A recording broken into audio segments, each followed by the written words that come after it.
I'm not used to write or talk about this stuff, in part because I assume that's not what you are interested in, and in part because I'm a very, very shy person. But today it's a special day, a very special anniversary.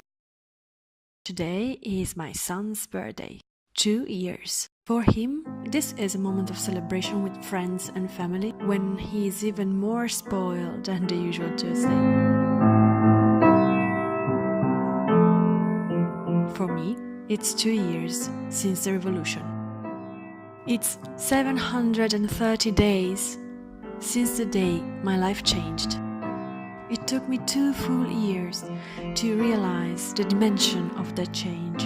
That's why I can write and talk about it only now. They were 2 years that seemed like an eternity. I got pregnant, I obtained my PhD, we moved to a new apartment, my son arrived, I started my blog, I began a new job.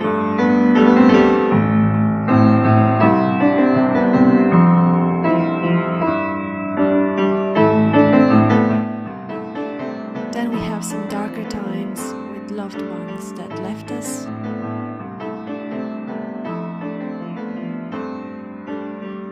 Then again I got back to Japan for research, I opened my bookstore. 2 immense years. And I've always been a little slow to figure out all the power of the changes I got through. After these 2 years, I'm ready to say that my son is the man of my life, the only one that I will ever let messing with my life, that I can't stop laughing if he laughs, and I get worried as soon as he sneezes. But it took me 2 years to get here. The thing is, nobody tells you the truth about having a child. They only tell you the nice part. They will make you a better person. Motherhood is so enriching, and I could go on and on and on. But it's like the rest of it, the hard stuff, is kept under wraps.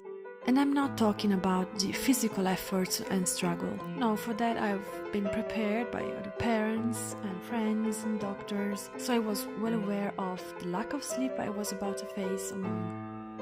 No, I'm talking about something different. I'm talking about the loneliness. That feeling of constant failure, the fear of being left behind, of losing yourself, of being nothing else than a mother. And the guilt for those very feelings. I'm thinking about the expectations that people around you put on your performance as a mother. You should have natural birth, you should have C-section, you should breastfeed, you should not breastfeed, you should make him sleep with you, you should make him sleep without you, you should let him cry, you should console him as soon as he cries. When you enter motherhood, that's the truth, you enter the land of should.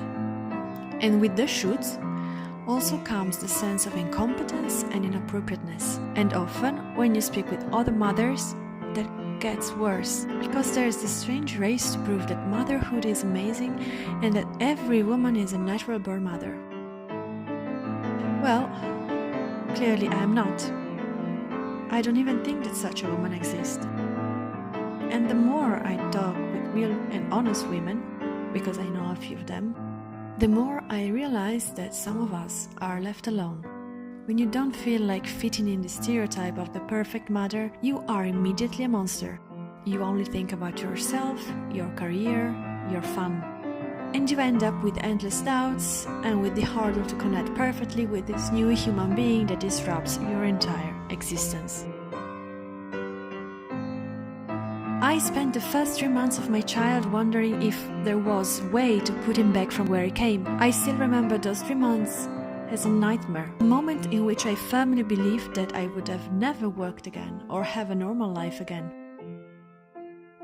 And I was lucky enough to have a husband that helped me in everything. But the funny thing is, people around us wasn't expecting him to quit his job or take a paternal leave. They complimented him because he is a very attentive father. And he is a wonderful father. But those compliments were a clear sign. Society still expects different behaviors from mothers and fathers. And mothers are still expected to be perfect angels that can take care of their baby without a hint of doubt or frustration. Again, I am not such a mother. Luckily, in time, I realized that life moves on, that you grow together with your baby and you begin to have fun with him, and you can again regain your freedom. In time, you realize the power of your love for him. But most important, you learn to shut people up. You learn to think with your own mind, to set your own expectation, to move at your own pace. You come to recognize the honest and truly helpful voices from those that only try to put you down for several different reasons. You learn to put your energy in the right direction, one step at a time, with patience. The biggest thing my son taught me in these 2 years.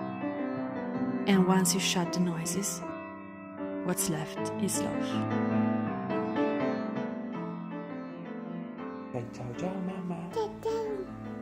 Ciao ciao mamma.